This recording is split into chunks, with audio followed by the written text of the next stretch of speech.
칼륨은 우리가 생명활동을 유지하는데 꼭 필요한 성분입니다. 그렇지만 우리 피 속에서 너무 넘쳐나게 되면요, 급성 심장마비를 일으킬 수도 있는 양날의 검을 가지고 있는 성분인데요. 통상적으로 이 칼륨 수치는 우리 신장에서 관할하기 때문에 신장이 매우 나빠지면은 그때부터 칼륨 수치는 오르게 됩니다. 그런데 이 칼륨 수치를 효과적으로 조절할 수 있는 방법이 있는데요. 가장 많이 추천되는 것이 바로 음식을 조절하는 것입니다. 어느 음식에 칼륨이 많이 들어가 있고 어느 음식에 칼륨이 적은지에 대해서 사실 많은 분들이 헷갈려하고 계시죠. 그래서 오늘은 집에서 쉽게 음식을 챙기실 수 있게 흔히 접하는 음식 중에서 칼륨이 적은 음식과 많은 음식에 대해서 설명드리도록 하겠습니다. 더불어서 추가적으로 말씀드릴 거는요, 지금은 가이드라인상에서 언급이 빠졌지만요, 통상적으로 하루 칼륨 섭취 제한량을 신부전 환자의 경우에는 2000mg으로 기준점을 삼는다는 것을 참고해 보시면 좋을 것 같습니다. 또한 가장 중요한 것은요, 역시나 먹는 양인데요. 이 먹는 양이 많으면 아무래도 칼륨량이 적은 음식이라 할지라도 칼륨 수치가 오를 수 있기 때문이죠. 그렇다면 지금부터 구체적인 음식의 예시를 들면서 설명을 드리겠습니다. 통상적으로 우리가 먹는 음식 중에서 칼륨이 가장 낮은 것은 흰 면입니다.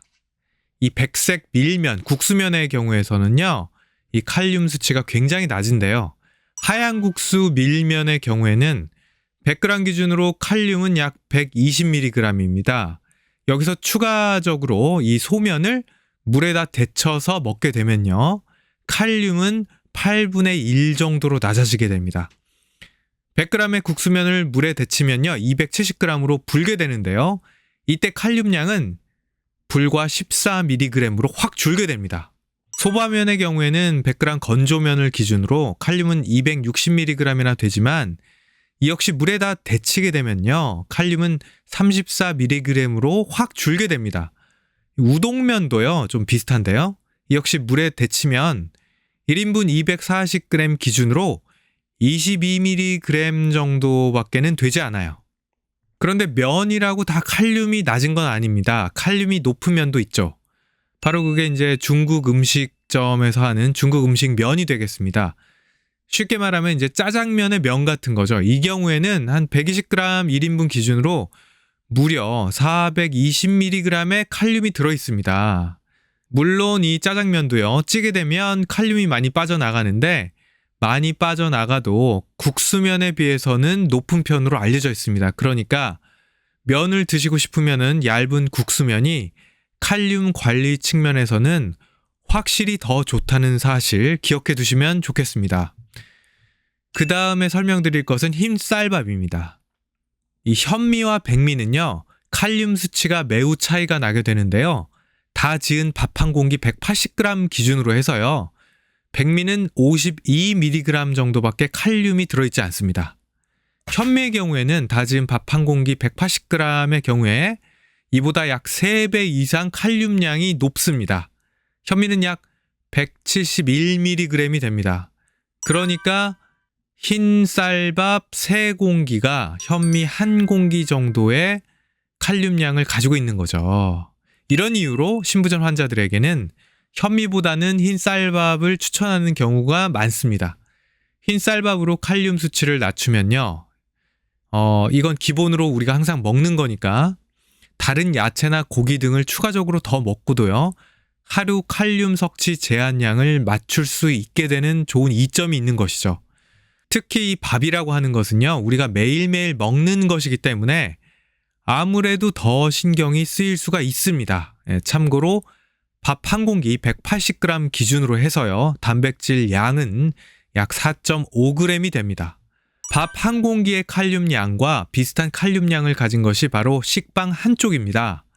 다만 주의할 것은 이때 식빵은 흰 식빵 기준이고요, 흰 밀가루 외에 다른 것은 들어가지 않은 것을 의미합니다. 그런데 흰 식빵이 아니고 잡곡이 들어갔거나 아니면은 건포도 같은 게 들어갔다면 칼륨량은 당연히 굉장히 많이 올라가게 됩니다.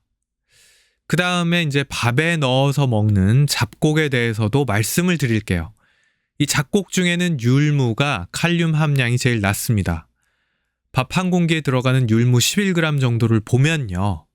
칼륨은 9mg에 불과합니다. 그렇지만 단백질이 높은 편이니까요.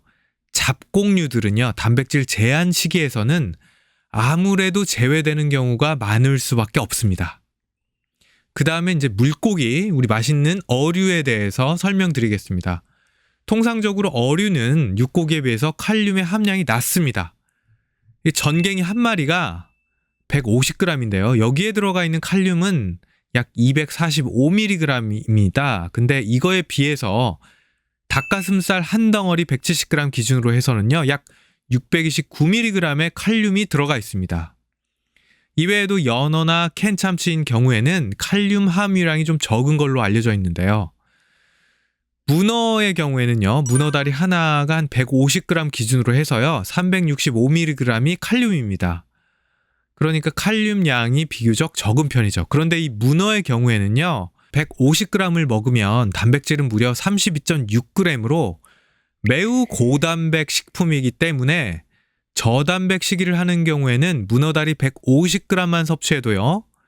이 단백질 제한 식이를 하는 신부전 환자의 경우 몸무게 60kg인 일반 신부전 환자, 일반 말기 신부전 환자인 경우에는 하루에 먹을 수 있는 단백질 제한선까지 들어오게 됩니다. 그렇기 때문에 역시 먹는 양을 조절하는 것이 현명합니다.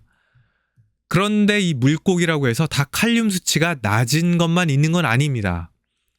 대구나 방어의 경우에는 칼륨 수치가 높습니다. 대구와 방어 80g에는요, 칼륨이 각각 280mg, 300mg이나 들어가 있습니다. 캔 참치는요, 칼륨이 적은 것으로 유명한데요. 그에 반해서 회로 먹는 생참치는요, 50g에 225mg이 칼륨입니다. 그러니까 참치를 드시려면 캔 참치로, 그것도 캔에 있는 국물은 따라버리고 참치만 드시는 것이 맞겠죠. 그 다음에 맛있는 과일에 대해서 설명드리겠습니다.